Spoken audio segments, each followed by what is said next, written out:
बांग्लादेश की सबसे लंबे समय तक प्रधानमंत्री रही शेख हसीना को 5 अगस्त को नाटकीय ढंग से इस्तीफा देने के लिए मजबूर होना पड़ा। 1971 में बांग्लादेश के मुक्ति संग्राम में लड़ने वाले स्वतंत्रता सेनानियों के रिश्तेदारों के लिए सरकारी नौकरियों में 30% आरक्षण दिए जाने का विरोध कर रहे प्रदर्शनकारी छात्र पीएम आवास में घुस आए। बगावती तेवर अपनाए छात्र इतने हिंसक थे कि किसी अनहोनी की आशंका को देखते हुए शेख हसीना को आनन फानन में बांग्लादेश छोड़ने की सलाह दी गई।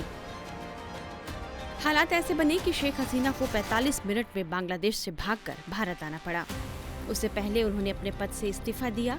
मीडिया रिपोर्ट्स में बताया जा रहा है कि बांग्लादेश में जारी हिंसा और बवाल के बीच शेख हसीना के कार्यालय और वहां की आर्मी की तरफ से भारत से संपर्क साधा गया था। इस दौरान भारतीय विदेश मंत्रालय के साथ साथ NSA अजीत डोभाल के साथ भी बातचीत हुई, जिसके बाद शेख हसीना आनन फानन में सेना के विशेष विमान से भारत के लिए रवाना हुई थी। शेख हसीना प्रधानमंत्री पद से इस्तीफा देने के बाद 5 अगस्त को C-130 हरक्यूलिस सैन्य परिवहन विमान से भारत पहुंची, जहां NSA अजीत डोभाल वरिष्ठ सैन्य अधिकारियों के साथ उनका इंतजार कर रहे थे। डोभाल ने हिंडन एयरबेस पर बांग्लादेश के पूर्व प्रधानमंत्री शेख हसीना से मुलाकात की और बांग्लादेश के मौजूदा हालात और भविष्य के कदमों पर चर्चा की। इस समय शेख हसीना भारत में हैं। हालांकि वे कहाँ हैं इस बारे में कोई पुख्ता जानकारी तो सामने नहीं आ रही, लेकिन हिंडन एयरबेस के पास भारी सुरक्षा है और हेलीकॉप्टर के जरिए वहां निगरानी की जा रही है। इससे अंदाजा लग रहा है कि शेख हसीना इस समय यही हैं। फिलहाल भी हम हिंडन एयरबेस के पास मौजूद हैं। आप देख सकते हैं कि बैरिगेटिंग कर दी गई है यहाँ पे, और साफ तौर पर जो रास्ते की मूवमेंट्स है वो काफी ज्यादा सीमित कर दी गई हैं। लेकिन 2 बड़ी गाड़ियां जो हैं वो अंदर पहुंची हैं। हालांकि 2 लग्जरियस गाड़ियां थी, लेकिन साफ तौर पर जानकारी ये है कि दोनों ही गाड़ियां खाली थी।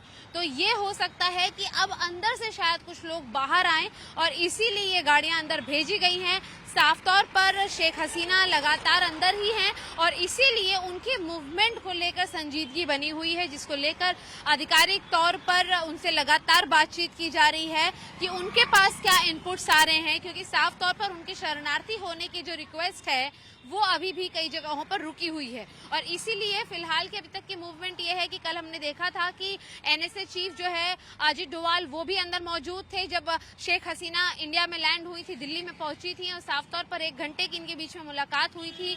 और अब इस पूरी चीज को लेकर प्लानिंग हो रही है कि अगर हसीना भारत में रुक जाती है कई अन्य दिनों के लिए, तो किस तरीके की आगे मूवमेंट या रेपरकशंस जो है वो भारत को देखने पड़ेंगे। लेकिन फिलहाल की जानकारी यह है कि 2 खाली गाड़ियां अंदर भीतर जरूर गई हैं।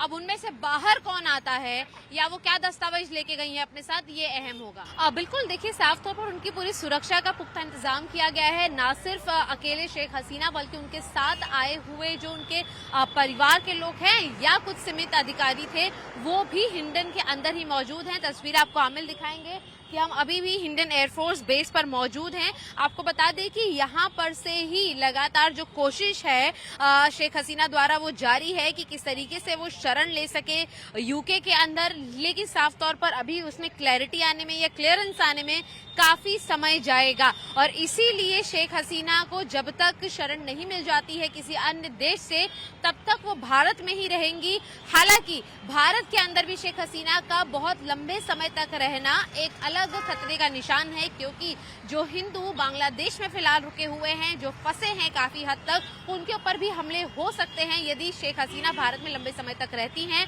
और इसीलिए जल्द से जल्द शेख हसीना को कहीं शरण मिले, और यदि यूके से ये शरण नहीं मिलती है तो किसी अन्य देश के साथ भारत सरकार भी अपनी स्ट्रेटेजिक पोजीशन जिनके साथ अच्छी है उनके साथ भी हसीना शेख को वहां पर शरण देने की कोशिश भी कर सकता है। मीडिया रिपोर्ट्स के मुताबिक शेख हसीना के भारत के रास्ते लंदन जाने की प्लानिंग थी। उनके सहयोगियों ने हिंडन पहुंचने से पहले भारतीय अधिकारियों को इस बारे में सूचित किया था।